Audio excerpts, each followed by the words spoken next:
So ladies and gents, this video is to get you all prepped and ready for the little fetal pig dissection we'll be doing next week. Some background information that you'll need, why we use the pig, and some important anatomical things to look out for will be included in this video. Now, just remember, when we're doing dissections, doors are going to be open. Windows will be open, fans will be on, temperature of the room is going to be whatever the temperature is outside. It might be hot, might be cold. Make sure you're wearing layers so you can be comfortable. If you tell me you're hot or cold, there's nothing I can do for you. Also, just to remember safety, if the scalpel blade breaks, make sure you let me know. I'll fix it, I'll change it. Please don't try to fix it yourself. And of course, try to remember the safety procedure we talked about with the scalpel as far as handing it, handle first, never holding something while someone else cuts, all that kind of stuff. So let's get into it. Fetal pig dissection, that's what your pig is going to look like, except the umbilical cord won't be quite as long in your pig, but otherwise it'll look very, very similar. And when you cut your pig open, remember this is the model we've been using a lot in class to show human anatomy, thoracic cavity, abdominal cavity. You'll see the same structures in the pig that you dissect. You'll see the heart and the two lungs. You'll see the ribs. You'll see the diaphragm would be right there.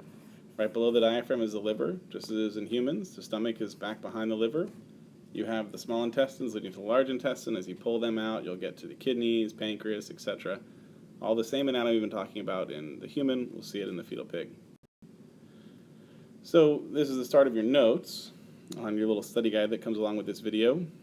Dorsal and ventral are terms that you'll be using a lot in this lab when you're describing locations. Remember, dorsal just simply means the top, or the back side, and ventral means the front of the belly side. So dorsal ventral, right? We call them, dorsal fins because they're on the dorsal side of the animal. Anterior and posterior. So anterior means towards the head end, posterior means towards the rear end. So when you're using these terms to describe the location of something, you will say that something is anterior to some organ or it is posterior to some organ.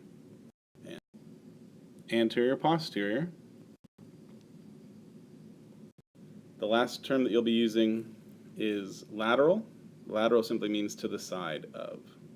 Okay, so you'll be using all these different terms in the dissection when you're describing where something is located. You'll say it's dorsal to this, it's ventral to that. You'll say it's posterior to this organ, anterior to that organ, lateral to this organ.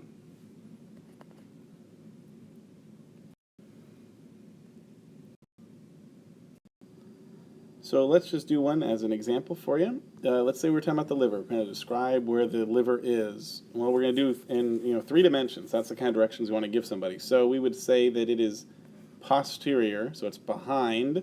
What is this structure here? You can see it's kind of cut and mangled, but that is the diaphragm. That's the structure here. So it is just posterior to the diaphragm, just as in humans.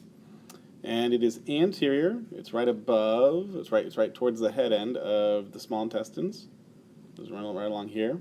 And you could say it's on the ventral side. Or if you want to be more specific, you could say it's ventral to the stomach, because you can see the stomach if you look kind of back here. There's the stomach. The stomach is hard to see because it is covered by this liver. If I was giving descriptions, locations for the stomach, I could say that it is posterior again to the diaphragm and anterior to the intestines, and I could say that it is dorsal to the liver, and so on and so forth. That's the level of detail I'm going to expect from your descriptions of location. Some other terms that will play a role in the dissection as far as following the directions are longitudinal and latitude. And longitude and latitude, we use them in describing where something is located on the earth. But in dissections, what we're looking at, essentially the longitude, if you think about long, right, so the long side of the animal. Latitude, we're looking at sort of the shorter side of the animal. So if on the fetal pig dissection it tells you to make a longitudinal cut, that means you're cutting down the length of the animal from head to tail. If you're doing a latitudinal cut, you're going from side to side, like from one leg to the other leg, for example. Now, taxonomic classification we talked about a couple units ago in the ecology unit. The taxonomic classification for the fetal pigs we'll be using, they're in the kingdom Animalia because they are animals. Let me switch over my pen. And there we go. They're in the phylum Chordata which indicates that they have a nerve cord, and it's actually a dorsal nerve cord. It runs, we're talking about the spinal cord, right? So you have the brain, and then the spinal cord runs along the dorsal side. They're in the subphylum Vertebrata, which means that that dorsal nerve cord is covered by vertebrae. They are vertebrates, just like us. They have a spine. They're in the class Mammalia, which means, of course, they have all the characteristics of mammals. They have hair. They give birth to live young. They nurse those young with their mammary glands, etc., etc. The order and the family, we don't really need to get into the details of that. And they are in the genus and species Sus Scrofa. So the way that we actually name an animal scientifically is its genus and then species. So for example, humans, we call them Homo sapiens, genus, species. Orca whales or killer whales, they're in the genus Orcinus and the species Orca, so they're called Orcinus orca. The pig, kind of the common name for it is pig, domesticated pig, but the scientific name for it would be Sus scrofa. Whenever we write a scientific name, if we're printing it like on a computer, it's always italicized, which is why I have mine italicized here. The genus name is always capitalized, and the species name is always lowercase. And so if we're typing it, it's italicized. If we're handwriting it, which of course is what you'll be doing in the lab, you can't write in italics. That'd be pretty incredible if you could. You'll be underlining it instead. So go ahead and write the scientific name for the pig that we'll be using, the little piggy. It's going to be Sus scrofa. That's the capital S for genus, lowercase s for species, and you'll be underlining it because you are handwriting this. Of course, the common name, it's just the domesticated pig, but the scientific name is Sus scrofa. So we know a lot of the anatomy already because we went through all the human anatomy. I'm going to just, in this video, talk about a couple of things that'll be unique to the pig, especially because we're dealing with the preserved pig. The first thing is that you'll be wanting to be sort of aware of is the fact that you're going to see a really massive cut in one side of the neck, and that's because these pigs, when they were preserved, there was a latex, a colored latex injected.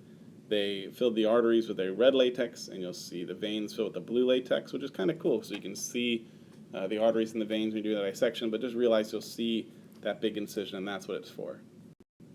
So here is that incision. You'll notice it right there. It'll be on one side of the neck or the other of the pig that you get. I don't know why this label should really be over here for injection site. Not sure what's going on with that. These notes talk about the fact that you're going to have to hog tie your pig. So that'll be one of the first things you do on day one is you'll get some rope and you'll tie it to one leg. You'll run that rope underneath the dissection pan to the other leg and tie it. That will hold the pig in place, allow you to make your cuts and keep things out of the way. You're never going to untie these once they're on. Now, please hear me on that. Once they're on, they're going to stay on the pig from day to day, and that way what'll be nice is, let's say when you come in on day 2 or day 3, the pig will already be tied up, and you'll just pull it out of the bag and be able to attach it to your tray. You can tighten the strings very easily. I'll show you how to do that. So we're going to be hog tying our pigs day 1. So one term that we didn't use at all in the lectures on anatomy were mammary papillary. Basically, we're talking about nipples, okay? And they're present, obviously, in both male and female. So as far as figuring out if your pig is male or female, that's not going to give you any information because there's like in humans, males and females have nipples. Obviously, in the females, those nipples will be used to nurse the babies, okay? So they are considered part of the reproductive system for that reason. Now, the pig is a placental mammal, so it's a true mammal, just like us, which means that the babies are attached to the mother via an umbilical cord, just like we were in our mother's wombs. This umbilical cord is how the babies, developing babies, get oxygen. It's how they get nutrients, energy, the sugar energy that they need. It's also where their waste products go back to mom, so that the mom can, get rid of those waste products, because obviously the baby's in this, sealed environment here. Now, what's interesting here is that we have a reversal. Okay, think about something for a moment. Remember our definition for veins. Veins, by definition, carry blood to the heart. But we're talking about the fetus's heart. Okay? So if it's an umbilical vein, that would be this guy here in red, right? That's the umbilical vein because it's going to the fetus's heart. Notice, though, it's oxygenated. Yeah? Umbilical arteries, any artery, remember, carries blood away from the heart. So the umbilical arteries are these guys in blue here. They're carrying blood away from this baby's heart to the placenta. So we have a reversal here. Typically, arteries carry oxygenated blood and veins carry deoxygenated blood. Remember, that wasn't true when we talked about the pulmonary arteries and pulmonary veins. But here, we're looking at the umbilical arteries, which are bringing blood from the placenta, where it got oxygenated, to the baby's heart, and then throughout the body. And then you'll get pulmonary veins carrying deoxygenated blood back to the placenta. So it's a lot like the pulmonary circulation, if you think about it in that sense. But of course, there's no circulation really in the pulmonary system because the lungs aren't able to do anything because the baby is floating around this fluid. The lungs aren't active. So this is essentially taking over there. So another image of what your pig will look like once he's nice and he or she is nice and hog-tied. You'll see nipples running down the side, you'll see that injection site, and you'll see the umbilical cord, which you'll cut actually and be able to see the veins and the arteries. Another thing you'll have to do in the dissection is identify the gender of your fetal pig. Is it male or female? And to do that, you're going to be trying to figure out where the urogenital opening is. The urogenital opening is both used for reproduction, so it's part of the reproductive system, but it's also where waste products, the urine that's being produced by the kidneys, leaves the body. They'll be located in different places. If it's a female pig, the urogenital opening will be way in the posterior, right near the tail and the anus. On males, however, though, the urogenital opening is located right up where the umbilical cord is.